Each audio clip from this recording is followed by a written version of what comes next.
परों को खोल जमाना उड़ान देखता है, जमी पे बैठ के क्या आसमान देखता है। हुस्न मिला है तो हिफाजत कर इसकी, संभल के चल तुझे सारा जहान देखता है। P Sharma rhythm coaching classes के ऑनलाइन प्लेटफॉर्म पे आप सभी का हार्दिक अभिनंदन करता हूं। आज अपनी वर्णमाला की सेकंड क्लास है। कल फर्स्ट क्लास थी, उसमें अपने स्वरों के बारे में, वर्ण के बारे में, वर्णमाला के बारे में, वर्णों के प्रकार व स्वरों के प्रकार के बारे में चर्चा की थी। उत्पत्ति के आधार पर, उच्चारण स्थान के आधार पर, ओष्ठाकृति के आधार पर, मुख विवर के आधार पर और जीवा की सक्रियता के आधार पर अपन ने स्वरों का वर्गीकरण पढ़ा था। आज अपन बात करने वाले हैं व्यंजन के बारे में। व्यंजन क्या होते हैं, व्यंजन के वर्गीकरण किस प्रकार होता है, व्यंजन का भेद कौन कौन से होते हैं, उन सभी के बारे में आज की क्लास में चर्चा करने वाले हैं। तो इसी के साथ अपन शुरू करते हैं कि व्यंजन क्या होते हैं। मतलब जो होते हैं अपने वर्ण है वो व्यंजन क्या होता है। व्यंजन की बात करें तो वी प्लस अंजन, इन शब्दों से मिलकर व्यंजन शब्द का निर्माण होता है। जब व्यंजन शब्द के टुकड़े करते हैं तो क्या होता है, वी प्लस अंजन, यानी इसमें यण संधि है। जब अपन ई और ई के बाद असमान स्वर आ रहा है और ये का निर्माण होता है, तब यह वर्ग के जब निर्माण होता है उसमें यण संधि होती है। तो व्यंजन शब्द के अंतर्गत कौन सी संधि है, यण संधि है। व्यंजन जो शब्द है उसका अर्थ क्या होता है, वर्णमाला या पकवान। इसके बाद अपन बात करें कि जो व्यंजन होते हैं वो व्यंजन किन पे आधारित होते हैं, वह व्यंजन स्वरों पर आधारित होते हैं। जो व्यंजन है वो स्वर पे आधारित होते हैं, यानी व्यंजन के साथ स्वर होते हैं, उनका भी उच्चारण होता है। इसके बाद जब अपन बात करते हैं कि व्यंजन स्वरों के साथ मिलकर, जब व्यंजन और स्वरों के साथ मिलकर अक्षर का निर्माण करते हैं। जैसे कोई भी अक्षर है अपना, जैसे क है, तो क के साथ जो ये क है ये तो है व्यंजन, और इसमें जो एस है वो क्या है, स्वर है। यानी व्यंजन के साथ जब स्वर मिलता है तो एक अक्षर का निर्माण होता है। जब व्यंजनों को बोलते हैं, व्यंजनों को बोलते समय प्राणवायु बाधित होती है, जबकि अपन स्वरों को बोलते हैं तो प्राणवायु बाधित नहीं होती है। प्राणवायु मतलब अपना जो अपन श्वास लेते हैं, श्वसन क्रिया के दौरान जो वायु अंदर लेते हैं उसको अपन प्राणवायु बोलते हैं। ये प्राणवायु जब अपन व्यंजनों का उच्चारण करते हैं तो ये बाधित होती है, जबकि अपन स्वरों का उच्चारण करते हैं तो प्राणवायु बाधित नहीं होती है। इसके बारे में अपन ने कल भी चर्चा की थी कि प्राणवायु स्वरों में बाधित नहीं होती है, जबकि व्यंजनों का उच्चारण करते समय प्राणवायु बाधित होती है। अब बात करते हैं जैसे व्यंजन है, तो व्यंजन मूल व्यंजन कितने होते हैं, मूल व्यंजन कितने हैं, 33 है। और जब स्वरों की बात करें तो स्वर कितने हैं अपने, 11 है, और मूल व्यंजन कितने हैं, 33 है। ये 33 के अंतर्गत कैसे लेकर एम म तक जो वर्ग है वो सभी है, ये र लव है, स है, ये सभी मूल व्यंजन के अंतर्गत आते हैं। उसके बाद जब अपन बात करें कि संयुक्त व्यंजन की, संयुक्त व्यंजन कितने होते हैं, वे कौन कौन से होते हैं। तो संयुक्त व्यंजन कितने हैं, 4 है। वो 4 संयुक्त व्यंजन कौन कौन से हैं, वह है अक्षय है, त्रेय है, इज्ञ है और श्रेय है। ये जो संयुक्त व्यंजन है ये इनका मतलब 2 व्यंजनों से मिलकर बने होते हैं ये। तो संयुक्त व्यंजन में जो अक्षय है, अक्षय वो किन व्यंजनों से मिलकर बना हुआ है, वो क और स व्यंजन से मिलकर अक्षय व्यंजन का निर्माण हुआ है। जबकि त्रय है, त्रय किन से है, त और र से मिलकर त्रय का निर्माण होता है। इज्ञ की बात करें तो एक ज और ए से मिलकर निर्माण होता है। जबकि श्रेय की बात करें तो श्रेय के अंतर्गत जो ये है, ये तो स से स है, और यह है इसके अंतर्गत जो है र है, यानी स और र मिलकर श्रेय का निर्माण करते हैं। और जो यहाँ पर ये इज्ञ है, ये ज और ये ए से है, इनसे मिलकर इसका निर्माण होता है। तो जो संयुक्त व्यंजन है वो 4 है, वो अक्षय है, त्रेय है, इज्ञ है और श्रेय है। इन सब से मिलकर इनका निर्माण होता है। ये संयुक्त व्यंजन तो 4 है और मूल व्यंजन की बात करें तो वो 33 है। अब अपन पढ़ेंगे कि व्यंजनों का वर्गीकरण किस प्रकार होता है। हाँ तो दोस्तों, अपन पढ़ रहे थे व्यंजनों का वर्गीकरण। तो व्यंजनों का वर्गीकरण किस प्रकार करते हैं। जैसे पहला व्यंजनों का वर्गीकरण है उच्चारण स्थान के आधार पर, उच्चारण स्थान के आधार पर वर्गीकरण करते हैं व्यंजनों का। तो व्यंजनों का वर्गीकरण उच्चारण स्थान के आधार पर कौन कौन से होते हैं, कंठ्य है, तालव्य है, मूर्धन्य है, दंत्य है, ओष्ठ्य है। इनका ये क्रम याद रखना होगा अपने को।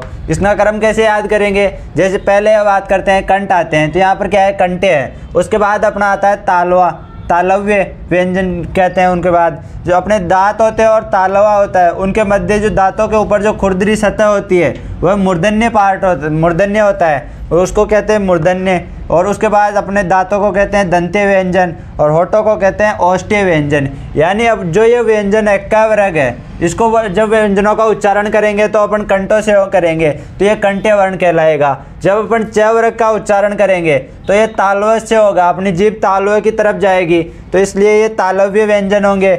मूर्धन्य यानी जो दांतों के ऊपर खुरदरी सतह होती है वो मूर्धन्य होते हैं। जब अपन ट वर्ग के व्यंजनों का उच्चारण करेंगे तो अपनी जीवा जो है वहाँ पर दांतों के ऊपर खुरदरी सतह पर टकराएगी, और जैसे त वर्ग है उनका उच्चारण करेंगे तो ये अपनी जीवा दांतों से टकराएगी, और जो प वर्ग है उनका उच्चारण करेंगे तो होठों से होगा उनका उच्चारण। तो जैसे प्रकार देखते हैं कंठे, कंठे के अंतर्गत क्या क्या आ रहे हैं, क ख ग ग अण है। उसके बाद जैसे तालव्य के अंतर्गत आता है च वर्ग, च है, छ है, ज है, ज है, ए है। उसके बाद मूर्धन्य की बात करें तो मूर्धन्य के अंतर्गत आता है ट वर्ग, ट वर्ग के अंतर्गत ट है, ठ है, ड है, ड है, अण है। उसके बाद दंत्य वर्ण है त वर्ग, त वर्ग के अंतर्गत है त है, थ है, द, द और न। उसके बाद औष्ठ्य के अंतर्गत आता है प वर्ग, प वर्ग के अंतर्गत कौन कौन से आते हैं, प है, फ है, ब है, भ है और म है। ये तो हो गए अपने जो ये वर्ग के अंतर्गत आते थे वो व्यंजन, तो इनका क्रम ध्यान रखना होगा। जैसे क है, क, च, ट, त, फ, इसी प्रकार इनका क्रम ध्यान रखना होगा, कंठे, तालव्य, मूर्धन्य, दंत्य, औष्ठ्य। तो इनका क्रम के आधार पर ये इनको सेट कर लेंगे अपन। उसके बाद अपन बात करते हैं यर लव की, तो इनको किस प्रकार करेंगे। जो ये कंठे वाला है श्रेणी अपनी उसको एक बार खाली छोड़ देंगे, उसके बाद इसको जमाएंगे तो इनको क्या होगा, यह है, र है, ल है, वह है। इनके क्रम के आधार पर यर लव को जमाएंगे तो ये किसके अंतर्गत आ रहा है, ये आ रहा है तालव्य के अंतर्गत, तो ये तालव्य व्यंजन होगा। र आ रहा है अपना जो मूर्धन्य के अंतर्गत, तो ये मूर्धन्य व्यंजन होगा। और जो ल है वह दंत्य होगा और वह है जो औष्ठ्य वर्ण होगा। इसी प्रकार अपन बात करते हैं जैसे है, उसके बाद स और स की बात करते हैं, यहाँ पर एक खाली छोड़ देंगे। उसके बाद जो अपना है क्या है, कंठ्य वर्ण है। कंठ्य यानी ये काकल्य व्यंजन है, इससे इनको काकल्य व्यंजन कहते हैं, है को कंठ्य है। उसके बाद जो अपना ये स वाला है, सलगम वाला, ये अपना स है वो तालव्य से व्यंजन है। और जो ये दूसरा स है षटकोण वाला, ये अपना है मूर्धन्य। और जो ये स से सवेरा वाला है वो है दंत्य व्यंजन। तो इसी प्रकार अपन जो ये व्यंजन है उनको अपन ने वर्गीकरण किया उच्चारण स्थान के आधार पर, इनके बारे में बढ़ दिया। जो अपना है नोट लगाएंगे और नोट के अंदर लिखेंगे है वो कंठ्य व्यंजन या काकल्य व्यंजन कहते हैं। और जो ये है न है, ल है, स है, ज है, वह है, इसको अपन याद किस प्रकार करेंगे। ये व्यंजन है, ये इन व्यंजनों को क्या कहते हैं, इन व्यंजनों को कहते हैं वत्सरीय व्यंजन। ये वत्सरीय ध्वनि, वत्सरीय कहते हैं मसूड़ों को, यानी ये व्यंजन है जो ध्वनि उत्पन्न होती है वो मसूड़ों से होती है। तो वो व्यंजन कौन कौन से हैं, न है, ल है, स है, ज है, वह है। तो इनको याद किस प्रकार करेंगे, नल और सजीव। सजीव के अंतर्गत स, ज, व आ जाएगा और नल के अंतर्गत न और ल आ जाएगा। तो नल संजीव शब्द से इन पांचों वर्णों को याद करेंगे। ये पांचों वर्ण क्या है, ये पांचों वर्ण यानी मसूड़ों से इनकी ध्वनि उत्पन्न होती है। तो ये पांचों वर्ण व्यंजन है वो वत्सरीय व्यंजन है। हाँ, तो हम लोग पढ़ रहे थे व्यंजनों का वर्गीकरण। तो व्यंजनों का वर्गीकरण का दूसरा प्रकार पढ़ते हैं। तो दूसरा प्रकार क्या है, कंपन के आधार पर। व्यंजनों के वर्गीकरण में दूसरा क्या है, कंपन के आधार पर। कंपन यानी वाइब्रेशन, वाइब्रेशन होना। कंपन के आधार पर वर्गीकरण किया गया है दो प्रकार से। तो दो प्रकार कौन कौन से हैं, पहला है अघोष व्यंजन और दूसरा है सघोष व्यंजन। अघोष व्यंजन का मतलब है ए प्लस घोष, दो शब्द से मिलकर बना हुआ है। ए का मतलब है नहीं और घोष का मतलब है कंपन, आवाज़ या नाद यानी वाइब्रेशन। तो यहाँ पर क्या है, कंपन रहित है, यानी ए का मतलब नहीं है और घोष का मतलब कंपन। तो यहाँ पर कंपन नहीं है, उन व्यंजनों को क्या कहा जाएगा, अघोष व्यंजन।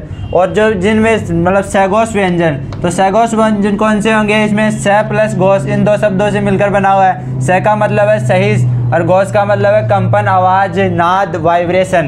तो इन जिसमें कंपन सहित हो वह व्यंजन कौन से कहलाएंगे, सघोष व्यंजन। तो जो सघोष व्यंजन और अघोष व्यंजन है, जो अघोष व्यंजन है वो उनकी संख्या कितनी है, उनकी संख्या है 13। तो वे 13 कौन कौन से हैं, उन 13 के बारे में बात करते हैं। तो प्रत्येक वर्ग का, जैसे क, च, ट, त, प, ये जो वर्ग बताए थे पांचों, उनमें प्रत्येक वर्ग का पहला और दूसरा जो वर्ण है वो अघोष व्यंजन में आएगा। और जो ये तीनों स है, स ये भी किसके अंतर्गत आएंगे, और वह भी अघोष व्यंजन के अंतर्गत आएंगे। तो ये पहला और दूसरा वर्ग है वो कौन कौन सा है? पहला वर्ग के अंतर्गत क है, च है, ट है, त है, फ है। दूसरा वर्ग के अंतर्गत क्या है? ख, छ, ट, थ, फ ये आएंगे। तो ये कितने हो गए? 10 तो ये व्यंजन हो गए और ये 3 ये स हो गए। तो ये 10 और 3 कितने अघोष व्यंजन हो गए? ये 13 तो ये हो गए अघोष व्यंजन। तो इनकी संख्या कितनी है अघोष व्यंजनों की? 13। उसके बाद अपन बात करते हैं सघोष व्यंजन, यानी कंपन सहित। इनमें कंपन होगा, इन व्यंजनों का उच्चारण करते समय वाइब्रेशन होगा, कंपन होगा, आवाज होगी, नाद होगा। तो इन सघोष व्यंजन की बात करें तो सघोष व्यंजनों की संख्या कितनी है? 31 है। तो 31 कौन कौन से हैं उनके बारे में चर्चा करते हैं। तो प्रत्येक वर्ग कौन कौन से, मतलब 3, 4 और 5 वर्ग है, वह कौन से हैं? उनके अंतर्गत वर्ण आएंगे। उनके बाद य, र, ल, व और है, ये 5 वर्ण होंगे। और जो स्वर होंगे वो 11 स्वर, वह कौन से होंगे? सघोष व्यंजन के अंतर्गत होंगे। तो जो ये वर्ण है उनसे 3, 4, 5 ये वर्ग है, इसके अंतर्गत कौन कौन से आएंगे? तीसरे वर्ग के अंतर्गत आएंगे ये सभी व्यंजन, चौथे वर्ग के अंतर्गत आएंगे ये सभी व्यंजन, और 5वें वर्ग के अंतर्गत आएंगे ये सभी व्यंजन। इनके साथ ही य, र, ल, व और है तो है ही। ये कितने हो गए टोटल? इसमें 15 तो ये हो गए। इसके बाद अपन बात करें ये 5, ये 15 और 5 20 हो गए। और जो ये 11 स्वर है ये सब मिला के कितने हो गए? 31 व्यंजन हो गए। 31 वर्ण है वो कौन से हो? सघोष वर्ण है। उनके बात करें अपन सघोष व्यंजन, अगर अपने क्वेश्चन हो सघोष व्यंजन कौन कौन से हैं, सघोष व्यंजन पूछा जाए अपने को, तो सघोष व्यंजन के अंतर्गत कौन कौन से आ रहे हैं? सघोष व्यंजन पूछे तो अपन जो स्वर आ रहे हैं, स्वर कितने आ रहे हैं? इनमें 11 स्वरों को अगर 31 में से माइनस कर देंगे, 31 है ना यहाँ पर ये इनके सघोष व्यंजनों की संख्या, उनमें से अगर अपन स्वरों को माइनस कर देंगे तो अपने पास आएगा 20। ये 20 है वो क्या है? सघोष व्यंजन है। जब व्यंजन पूछे तो वह सघोष व्यंजनों की संख्या तो 20 होगी, और जब सघोष वर्ण पूछे तो उसके अंतर्गत स्वर और व्यंजन दोनों आएंगे, तो उनकी संख्या 31 होगी। इस प्रकार अपन बात कर रहे हैं सघोष व्यंजन और अघोष व्यंजन की। इस प्रकार अघोष तो अपने हैं 31 और सघोष तो अपने 31 और अघोष है अपने 13। तो इस प्रकार अपन ने सघोष और अघोष व्यंजन के बारे में चर्चा की। जो अपना व्यंजनों का वर्गीकरण था वो व्यंजनों का अपना तीसरा वर्गीकरण है प्राणवायु के आधार पर। प्राणवायु यानी श्वसन के आधार पर। तो इनको वर्णों को कितने भागों में बांटा गया? प्राणवायु के आधार पर इनको 2 भागों में बांटा गया है। एक है अपना अल्प प्राण और दूसरा है अपना महाप्राण। तो अल्प प्राण की बात करें, अल्प प्राण के अंतर्गत प्राणवायु कम होगी, यानी अल्प यानी कम, तो प्राणवायु क्या होगी? कम। और महा यानी अधिक, तो महाप्राण में प्राणवायु क्या होगी? अधिक।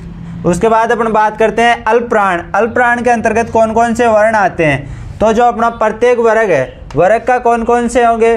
पहला है, तीसरा है और 5वां है। ये वर्ग है, पहला, तीसरा और 5वां। इसमें जो वर्ण है वो तो आएंगे अल्प प्राण में। उनके साथ ही जो य है, र है, ल है, व है, और जो सभी स्वर है, स्वर कितने हैं? 11।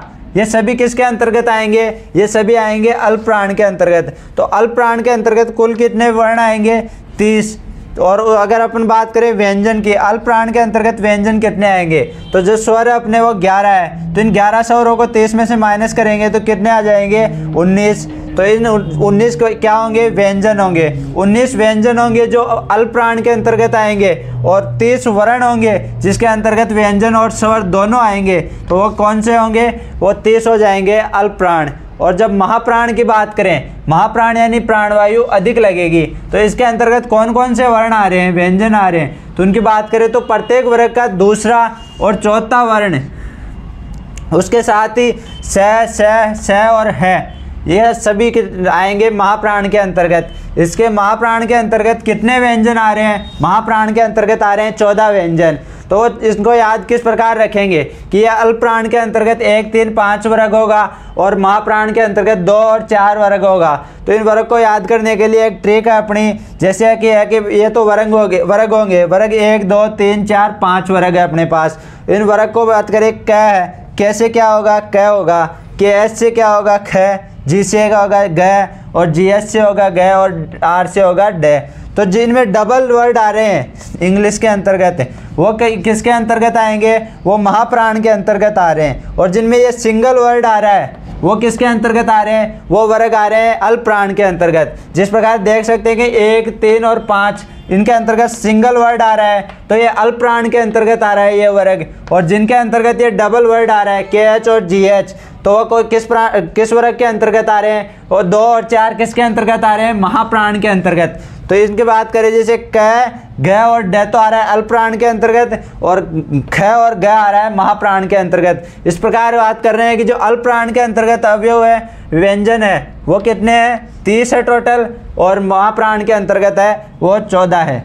इसी के साथ अपना जो व्यंजनों का जो तीनों वर्गीकरण थे उनके बारे में अपन ने चर्चा की है कि जो व्यंजन थे उनके वर्गीकरण के बारे में। तो व्यंजनों का वर्गीकरण पढ़ लिया अपन ने उच्चारण स्थान के आधार पर, प्राणवायु के आधार पर और कंपन के आधार पर। अब अपन चर्चा कर रहे हैं जो व्यंजन है उनके भेद के बारे में। तो वो व्यंजनों के भेद कौन कौन से होते हैं, जो उसमें व्यंजन होते हैं, उसमें व्यंजन कितने होते हैं, 4 होते हैं। तो उसमें व्यंजन के अंतर्गत 4 कौन कौन से व्यंजन होते हैं, स है, स है, स और है। तीनों स और है ये चारों व्यंजन है। ये कौन से व्यंजन है, ये उसमें व्यंजन है।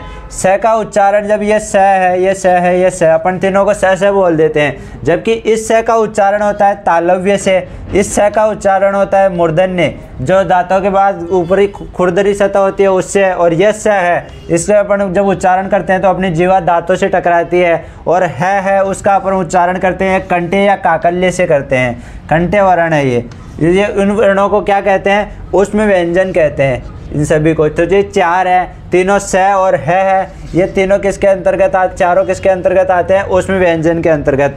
उसके बाद अपन बात करते हैं अंतस्थ व्यंजन के बारे में। तो अंतस्थ व्यंजन कौन कौन से हैं, वो है य, र, ल, व, यानी यह वर्ग है, यह वर्ग है वो पूरा अंतस्थ व्यंजन के अंतर्गत आता है।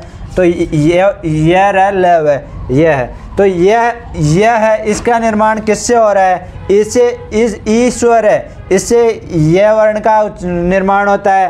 री से र वर्ण का निर्माण होता है, ली से ल वर्ण का या व्यंजन का निर्माण होता है, और उ है उससे वह व्यंजन का निर्माण होता है। उसका बात करें अपन जैसे इनका निर्माण के आधार पर अगर इनके क्रम की बात करें तो पहले क्या आता है, ई आता है। तो ई से क्या बन रहा है, ये। तो ये कहाँ पर आएगा, प्रथम नंबर पर। उसके बाद बात करें उ आता है, तो उ है तो 2 नंबर पे उ आएगा। तो उससे किसका निर्माण हो रहा है, कौन से व्यंजन का हो रहा है, व का। तो वह कौन से नंबर पे आएगा, 2 नंबर पे आएगा। उसके बाद री आता है, री से किसका निर्माण हो रहा है, र का। तो र कौन से पे आएगा, 3 नंबर पे। और ली है उससे ल का निर्माण हो रहा है, यानी ल 4 नंबर पे आएगा। इसके अगर निर्माण के आधार पर य र ल व का क्रम देखेंगे तो होगा य व र ल। और ऐसे अगर अपन बोलते हैं उसमें क्या रहता है, य र ल व, यानी जो ये र है और ल है, जिसके पहले ये व है वो यहाँ पर आ जाएगा, तब इसका निर्माण के आधार पर इनका क्रम हो जाएगा। अब जैसे अपन बात करते हैं जैसे यह है और वह है, ये किन से मिलकर बना हुआ है, ई और उ से। और ई और उ क्या है, स्वर है। तो यह और वह को क्या कह देते हैं अपन, अर्ध स्वर कह देते हैं। जो यह और वह व्यंजन है उसको अर्ध स्वर कहते हैं। उसके बाद अपन चर्चा करते हैं स्पर्श व्यंजन के बारे में। तो स्पर्श व्यंजन कितने होते हैं, स्पर्श व्यंजन होते हैं 25, यानी कैसे लेके मैं तक। तो इन स्पर्शी व्यंजन के अंतर्गत आते हैं 16 व्यंजन। तो वो 16 कौन कौन से होते हैं, जैसे क वर्ग है, क वर्ग कंप्लीट आएगा, यानी क ख ग घ तक। उसके बाद ट वर्ग है, ट ठ ड ड। और त है वो त थ द ध, और प वाला प फ ब तक। ये जो वर्ण है 16 वो स्पर्शी व्यंजन के अंतर्गत आएंगे। और जो च वर्ग है उस यानी च वर्ग के जो चारों वर्ण है च छ ज ज, ये चारों व्यंजन किसके अंतर्गत आएंगे, वह स्पर्श संघर्षी व्यंजन के अंतर्गत आएंगे। यानी ये स्पर्श संघर्षी व्यंजन है, ये कितने हैं, 4 है। तो ये 4 कौन कौन से हैं, च छ ज झ। उसके बाद नासिकीय व्यंजन यानी नाकों से उच्चारण हो वह व्यंजन कितने हैं, 5 है। यानी जो 5वां वर्ग है वह कंप्लीट है, यानी ढ है, अ है, अण है, न है और म है। ये 5 व्यंजन कौन से हैं, ये इन 5 व्यंजनों का उच्चारण नाक से होता है, इसलिए इनको क्या कहते हैं, नासिकीय व्यंजन कहते हैं। उसके बाद अपन बात करते हैं प्रकंपित व्यंजन यानी कंपन वाले व्यंजन और लुंठित व्यंजन। इसका दूसरा नाम है प्रकंपित का व्यंजन मतलब है लुंठित व्यंजन। लुंठित का अर्थ होता है सिकुड़ना। तो ये व्यंजन कौन से है, उसके अंतर्गत कौन सा व्यंजन आता है, एक व्यंजन आता है और वह कौन सा है, र है। र व्यंजन किसके अंतर्गत आता है, वह लुंठित व्यंजन या प्रकंपित व्यंजन के अंतर्गत आता है। उसके बाद अपन बात करते हैं पार्श्विक व्यंजन की। तो पार्श्विक व्यंजन कितना है, एक है और वो कौन सा है, ल है। इस प्रकार अपन जो व्यंजनों के भेद पढ़ रहे हैं उसके बारे में अपने चर्चा की है। उसमें व्यंजन के 4 आते हैं, अंतस्थ व्यंजन भी 4 है ये, और इसके बाद जो स्पर्शी व्यंजन है वह 25 है। इन स्पर्शी 25 व्यंजनों को अपन ने 3 पार्टों में बांटा है। स्पर्श व्यंजन 16 है और स्पर्श संघर्षी व्यंजन 4 है और नासिकीय व्यंजन 5 है। उसके बाद अपन बात करते हैं प्रकंपित व्यंजन की या लुंठित व्यंजन की। वो एक है, वह है र है, और पार्श्विक व्यंजन है वो एक है, ल है। हाँ, तो अपन चर्चा कर रहे हैं उत्सिप्त व्यंजन के बारे में। उत्सिप्त व्यंजन कौन कौन से होते हैं, वह 2 होते हैं। उत्सिप्त व्यंजन कितने हैं, 2 है। वह 2 कौन कौन से हैं, ड और ड। जिनके यहाँ ड और ड के ये बिंदी लगी होती है उनको उत्सिप्त व्यंजन कहते हैं। उत्सिप्त व्यंजन का उपनाम है ताड़न जात, देवगुनी या फेंके हुए वर्ण। इन ड और ड को क्या फेंके हुए वर्ण भी बोलते हैं। इनका प्रयोग कहाँ पर होता है, कहाँ पर नहीं होता है। तो इनका प्रयोग कहाँ पर नहीं होता है, जैसे पंचम वर्ण है यानी 5वां जो वर्ग के वर्ण है, ड है, अण है, ण है, न है, म है, उनके तुरंत बाद उत्सिप्त व्यंजन का प्रयोग नहीं होता है। यानी जो 5वां वर्ग है अपना, उसके जो उनका वर्ण आए गए उनके बाद जो उत्सिप्त व्यंजन है उनका प्रयोग नहीं होगा। जैसे इसमें देखते हैं अण है, अण क्या है, पंचम वर्ण है। पंचम वर्ण के बाद जो ये ड आ रहा है उत्सिप्त व्यंजन आ रहा है, मतलब इसका यहाँ पर प्रयोग नहीं होगा। तो ये क्या हो जाएगा, गलत, जबकि ये क्या होगा, सही है। यानी इसमें जो उत्सिप्त व्यंजन है उसका प्रयोग नहीं किया गया है। यानी पंचम वर्ण के बाद जो उत्सिप्त व्यंजन का प्रयोग करेंगे तो वो गलत हो जाएगा और पंचम वर्ण के बाद इसका प्रयोग नहीं होता है। दूसरा प्रयोग की बात करते हैं, जैसे जो अंग्रेजी शब्द है, अंग्रेजी वर्णमाला के जो भी शब्द है जिनको अपन हिंदी लिपि में, हिंदी भाषा की लिपि होती है उसमें लिखने के लिए अगर प्रयोग करते हैं तो उत्सिप्त व्यंजनों का प्रयोग नहीं होता है। यानी अपन जो इंग्लिश शब्द है जैसे रेडियो है, सोडा है, उसमें जो अपन हिंदी भाषा में लिखते हैं या हिंदी भाषा को लिखते हुए काम में लेते हैं शब्दों को, तो उनमें जो उत्सिप्त व्यंजन है उनका प्रयोग नहीं होता है। तो यहाँ उत्सिप्त व्यंजन ड का प्रयोग हो रहा है तो ये गलत है। जबकि यहाँ पर रेडियो में क्या है, रेडियो ये है, यानी ये शुद्ध रूप है, हिंदी भाषा में यूज लेंगे तब ये सोडा है, जैसे सोडा है तो यहाँ पर ये उत्सिप्त व्यंजन आ रहा है तो ये गलत है, जबकि ये सही है। यानी जब हम अंग्रेजी शब्दों को हिंदी लिपि में लिखेंगे तो उत्सिप्त व्यंजन का प्रयोग नहीं करेंगे। उसके बाद अपन बात करते हैं तीसरे प्रयोग की, यानी शब्दों के प्रारंभ में जब अपन कोई भी शब्द लिखेंगे तो उसके प्रारंभ में उत्सिप्त व्यंजनों का प्रयोग नहीं होगा। यानी उत्सिप्त व्यंजन जैसे ढोलक है, ढोलक में यहाँ उत्सिप्त व्यंजन का प्रयोग कर रहे हैं तो ये प्रारंभिक शब्द है तो यहाँ पर इसके उत्सिप्त व्यंजन का प्रयोग नहीं होगा। यानी ये ढोलक लिखा हुआ है वो सही है। जबकि ढक्कन की बात करें तो जहाँ यहाँ पर इस शब्द के अंतर्गत प्रारंभ में उत्सिप्त व्यंजन का प्रयोग किया गया है तो ये गलत है। जबकि इसके बाद में यह जो ढक्कन लिखा हुआ है वो गलत सही है। यानी इसमें जो प्रारंभिक शब्द होंगे जो उनका उत्सिप्त व्यंजन का प्रयोग नहीं किया जाएगा। उत्सिप्त व्यंजन का प्रयोग कहाँ पर नहीं किया जाएगा, तो एक तो कि नहीं किया जाएगा पंचम वर्ण होंगे उनके तुरंत बाद उत्सिप्त व्यंजन का प्रयोग नहीं होगा। एक अंग्रेजी शब्द है उनके अंतर्गत उत्सिप्त व्यंजन का प्रयोग नहीं होगा। और जो शब्दों के प्रारंभ में जब कोई भी हम शब्द लिखना शुरू करेंगे ड और ढ से तो वहाँ पर उत्सिप्त व्यंजनों का प्रयोग नहीं होगा। उसके बाद अपन बात करते हैं आगत स्वर की। तो आगत स्वर कौन सा होता है, ये आ होता है, यानी ऊपर चंद्रबिंदी वाला ये आ, ये आगत स्वर होता है। ये अंग्रेजी वर्णमाला का है और इससे कौन कौन से शब्द बनते हैं, इससे जैसे ऑक्सीजन है, ऑफिस है, ये सब कौन से स्वर से बनते हैं, आगत स्वर से। आगत स्वर कौन सा होता है, एक है जो आ है। इसके बाद अपन बात कर ले उत्सिप्त व्यंजन। तो उत्सिप्त व्यंजन 2 होते हैं, इनका प्रयोग के बारे में चर्चा की।